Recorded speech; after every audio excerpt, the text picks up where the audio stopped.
All right, guys. Oh, well, I thought we were Oh, all doing the shoot, I helmet. didn't bring my helmet. No, Kyle, come on. I thought this was it. This is like the Oh, movie that's the where best. we're We doing. just The way to told you to come wear a back. helmet. We didn't think you would really Oh, do it, I though. see. You punked me. Okay, I'm the asshole who put the helmet on. Okay, all right. Um, well, anyhow, I'm David Nugent, artistic director for Hamptons Film, and excited to do this Q&A here. Let me just take this off with Michael and Kyle. Thanks for doing this, guys. We're really excited about it. Yeah, likewise. Thank you. As I mentioned, I had the pleasure of seeing this film at the Cannes Film Festival, which feels like a whole other world. So, and with the opening sequence taking place in France, I wore the most French shirt that I could find in my wardrobe here. So, You are fitting. so much more prepared for this Q&A than we are. Yeah, we look like well, real assholes. I've been waiting a year. I've been waiting a year and a half to do it. So I'm excited that it worked out. Yeah. So I guess I wanted to start with asking how you guys got together and met in real life. You've known each other for a long time now? Yeah, we met in New York on a commercial like 10 or 11 years ago now, and hit it off, and then became friends, and then kept working together, and then I don't know, somehow we ended up coming up with this crazy story to make together. And that was kind of, after a certain point, it started becoming life imitating art, where our friendship evolved into this whole other thing as a result of making the film. How important was the friendship to getting the film made? I mean, I think we had a natural rapport, which came through in the short film. I mean, the short film was really something where we'd been working together so much, and we'd play around, after commercial shoots or when we had equipment. And the short really sort of spawned out of that shorthand that we had with each other, and Mike sort of created a vision on what he wanted to do with it. And then I think that shorthand that we had, having known each other for all this time, in terms of like how we understand each other and the sense of comedy that we both tend to align with, I think played a lot in how the film eventually came out. Yeah, so we leaned on our friendship. Like we relied on the comfort and that we have with one another, and the friendship that we sort of inherently have in life. In the characters, even though we were playing, we weren't playing ourselves, we're playing like these fictional characters. We definitely, I think we realized that, like, at least I realized even after the fact, that our relationship in real life, like, is one of those relationships that we're willing to go to places and have arguments that that maybe in other friendships might jeopardize it, but in our friendship we kind of never have to worry about that because it's become that strong. That's great. Yeah. And can you talk about making the jump from the short films? Because this was a short a couple of years ago that was at Sundance and really well received. How did you make the leap from taking that short, which for those who haven't seen the short is basically the first, whatever it is, 10 minutes of the film, and how did it come together to expand it like that? Oh my God, how did well, I mean, we got in Sundance, and that's like this whole other world of opportunity and exposure. And I think, Kyle and I both produced feature films in the past and really understood what that opportunity meant in terms of if we were able to develop it into a full-length feature and had an idea and a pitch for it, we might be able to find a partner that would want to do that with us. And we, while we were at Sundance, we met with some people from Topic Studios who are based here in New York, and they loved the idea, and they just, came on and developed the story with us, and really, from ground level, we're there to kind of produce, finance, and make it with us. Yeah, I think the transition from short to feature was helped a lot by our experience in making features. So I think that for us, that making that jump really relied on our experience, having produced other people's first feature. It made the transition for us a lot more. At least we understood it. We still had problems. And we knew what we didn't want to do. Like we knew we knew the way we didn't want to make the feature, and the way it wouldn't be kind of viable for us or just in general. And I think we were able to avoid some of those pitfalls, just because we'd made those mistakes when other people were directing. Better to make it on their films than yours. Yeah, exactly. Exactly. You've never heard of those films because because of those mistakes. Well, I mean, I think one of the things that's the most impressive about it for your first feature that you guys made yourselves, directing it and writing like this, is not only that it's sort of consistently funny and engaging with these great characters, but the technical marvel that takes place in so much of it, from the opening scene to the Thanksgiving scene to a lot of other scenes. I mean, did you always know that you wanted to have camera movement and this style of mise en scène that you found in the film? Was that always something important, or how did that come together? Because it's pretty impressive. Yeah, I mean, that was from day one. That was a conversation called, if we're going to tell this story, how are we going to tell it in a different way? Because, we've seen stories about two friends and having a bit of a toxic, relationship with each other. And for us, it was about, like Kyle and I both share this common love for really slow, well-paced comedy, and comedy you'll find in like French cinema from the 70s and 80s, and a lot of American cinema from around that time, where it's just a bit more patient. And so I think that was like one of our mantras from day one, was like finding a way to be patient with this story and not feel the sort of pressure to have a joke in there, and like let the story kind of evolve in a really naturalistic way. So I think it was twofold, because one, we wanted to live in these moments with these characters and do so in a very choreographed way. And also we wanted to be very deliberate and very, very deliberate and methodical in the way we moved the camera and how that participated in the storytelling and kind of how we reveal jokes or how we reveal information. And so, the writing process, we wrote the film, but we were always sort of writing with the camera in mind and writing camera direction into the script. So it was, on the page, if you read the Christmas scene, you would read that the camera was going around the house, because it was always sort of this idea of creating a level of separation between the viewer and the characters in this moment where my character maybe was experiencing some estrangement from this family. Yeah, going into it, knowing from the writing process that this is what we were going to do, gave us a chance to really take advantage of it and use it to our, to its fullest, I think, in the way that we explored the comedy, but also like, we challenged ourselves with it, like, oh, okay, good. At the end of this really long scene, let's just have you fall through a hole in the ice. You know what I'm saying? So we challenged ourselves to be like, okay, well, at the end of this long scene, let's have a dog eat a turkey, because that would be the most insane thing to ever do at the end of a 10-minute scene, is to rely on a dog hitting its marks. So we did that up to ourselves. I mean, this must have been, that was my dog. That was Mike's dog. She was a very well-trained dog.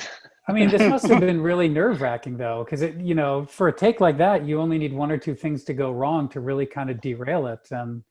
I mean, particularly the opening shot, because you're out in public there, you're not in like a closed set. Am I right? Like, what was it like to get everything going together with cars and bike speed and camera being in the right position and hoping other people don't come into the shot and stuff? Well, the good news was we only had to do it once. Like, we only had to make it perfect once. And so we knew that going into it. So we had, we would block off 2 days for a lot of these scenes, and we would rehearse and rehearse and rehearse. And it was, it felt a bit like a play, in that everyone was just rehearsing, and we would get the blocking down. And then once the blocking was down perfectly and we had the timing worked out, then we would start to really focus on performance. So, with that scene in particular, the opening bike ride scene, we were shooting in the south of France, and we were trying to close off this stretch of road in the mountains that apparently is very well trafficked at that time of day. So there were a lot of, French drivers who would just, they would just blow through our roadblock, and we would, the walkie would be, someone would be radio on the walkie, there's a car coming, but they'd be saying voiture, voiture, because of course half our crew was French and then the other half spoke English. So there would, we would have to quick dive in behind the camera, and the car would buzz by. And so that became a little nerve wracking. And rogue drivers killed a number of takes on that, on that shoot. But, you when you can try to control everything you can control, and then you kind of leave it up to, all right, well, maybe there will be one take where, everything goes right. And hopefully we left ourselves enough room to capture it, like timing wise. And same with, yeah, I'm sorry, go go ahead. ahead. Please. No, I was you gonna go say ahead. it really became part of the like the DNA of the whole shoot was this idea that like we've only got to get, we've got to get one great take and the pressure's on. Yeah. And it sort of became a pressure cooker for everybody, the crew, and we sort of would gel. There'd be this moment we'd feel click every scene where everyone would be like, oh, we're in it. Everyone sort of knows. And then it just became this like magical, thing that happened where every take from that point forward, it was just, mixing things up slightly to sort of to feel where it's going. But there would always be this moment where it would click and everything would sort of be working, and then became this sort of magical high on every day. Yeah, it felt like a very different experience or pace than other independent film shoots we've been on, where it's like start and stop and change the setup and do this. And this was it was a bit more methodical and a bit more, again, patient, and we would just, everyone was just so focused, because you sort of had to be, because if you have 50 people standing around all trying to do their job in order to get this thing perfect, you don't want to be the one person who, of course, I mean, hats off to Topic for believing in you guys and giving you the freedom to do something like that, because that's... Yeah, you should be interviewing them instead. Yeah. Why did you do this? You guys are insane. No, they're great. They're wonderful. I mean, first-time filmmakers, I imagine for you guys to describe the way you wanted to do it, there's a lot of risk involved. So I'm happy to see that they got behind you to support the vision. But how did you have the sort of knowledge and intricate knowledge to know how to do this, and the instincts? I mean, that's pretty, I don't know who your cinematographer was, but they're really, really carefully choreographed, the way, particularly the Thanksgiving sequence too. I mean, you don't see a lot of people making directorial debuts on a feature film that have such elaborate setups and sequences like that. I think, Zach's amazing. We've been working with him for the last 10 years on and off on various things. He's a cinematographer? Yeah, Zach Huberstein. Yeah, he's fantastic. And, it was one of those things where part of the conversation was, why does the camera move? Why does the camera do what it does in every moment of every scene? And finding motivation and finding reasons for the way in which we were utilizing camera movement or keeping it still.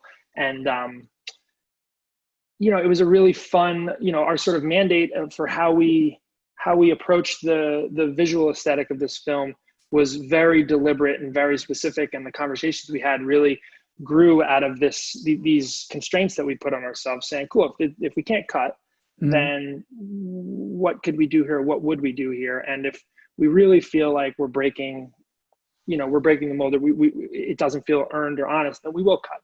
And we were never dogmatic about it in a way where we would jeopardize the film. It was always, these are the constraints. Can we come up with creative solutions within this to motivate? And what we found was it opened us up to things we wouldn't have discovered otherwise. And the great thing is that Zach is such a technically skilled technician.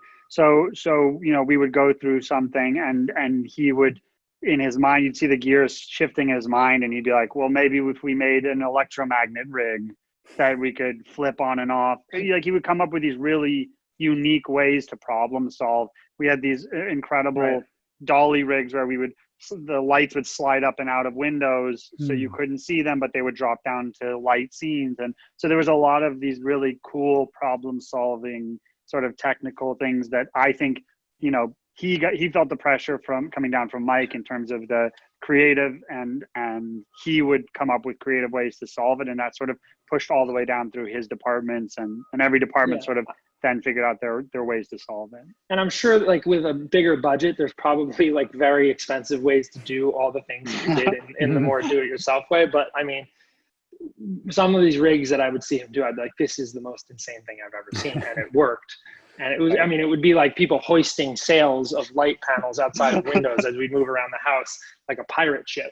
I was like, this is outrageous, but so, it like completely worked, and it was effective, and it was what we could do on the budget that we had. Yeah. It worked amazingly. On another sort of note, I'm wondering, it's in many ways a sort of love story and so beautifully told. And then it's also such a comedy. and then there's some upsetting moments to it. How did you guys sort of, stay on top of all of these shifts in tone and not letting it be too much of a comedy, but also kind of keeping the heart there? I mean, was that a challenge or something on your mind a lot? Yeah, I mean, that was really the conversation throughout was, do we lose this joke right here? Because does it kind of take away from the emotionality and the stakes of what we're experiencing in this moment? Or do we add a joke here because we need something kind of light in this moment where it's feeling a bit somber? And that, it was like a balancing act that we did all throughout was how do we, I mean, look, laughter is in a lot of ways, a way to relieve tension. And so that's why uncomfortable laughter even exists, is because you're so uncomfortable that you have to laugh to get it out. And I think there's something natural and beautiful in sort of moving back and forth between that sort of bittersweet, sorrow and laughter and pain and shock and surprise. And I think we were very conscious of trying to for an audience put them through different emotions, or for us as an audience experience different emotions as we're watching it, and hopefully be to some degree surprising, or like where we expected a certain thing to happen, maybe do something else, because and so a lot of it had to do with how do we write these big slapstick comedy kind of pratfalls and things like that into a scene, and also keep it grounded, and also not sort of lose the emotional tension of what's going on in the story. And that was just a bit of leap of faith, I think. And, then I think for us, I was gonna say for us, I think the thing we kept checking in is like, is it something our character genuinely feels? And is this like a natural thread that they would sort of feel? So even the comedy comes from a place of like authenticity, which I think is what gives it that level of resonance with people in terms of like the heart aspect of it. It's because people can do absurd things, and if they're genuinely doing it from a place that feels authentic to what they care about or their being, then we can laugh at it, but they can still feel authentically those feelings. And I think that's what we kept. That was a litmus test, was like, is this feel right for the character? You know what I'm saying? Is this true to the character's desires? Well, we're about out of time. I want to thank you guys both so much for sharing the film with us. I'm sorry you can't be here in person. We got to get you back one of these days and go on a bike ride out here. But we'll have to just make another film. There you go. Yeah. Please make another. That would be great. But yeah, congrats on the film. It's amazing. We're really super happy to have it here, and thanks for taking the time out to do this. We really appreciate it. Yeah, thank you. Thank you and then if the movie comes out in November like it's supposed to, Sony Pictures Classics is releasing it, so people can feel free to tell their friends. Yeah, please, absolutely. Tell folks it's amazing. Let's get the word out. Yeah, thanks. All right. Thank you. Thanks, everybody. We'll Bye. see you.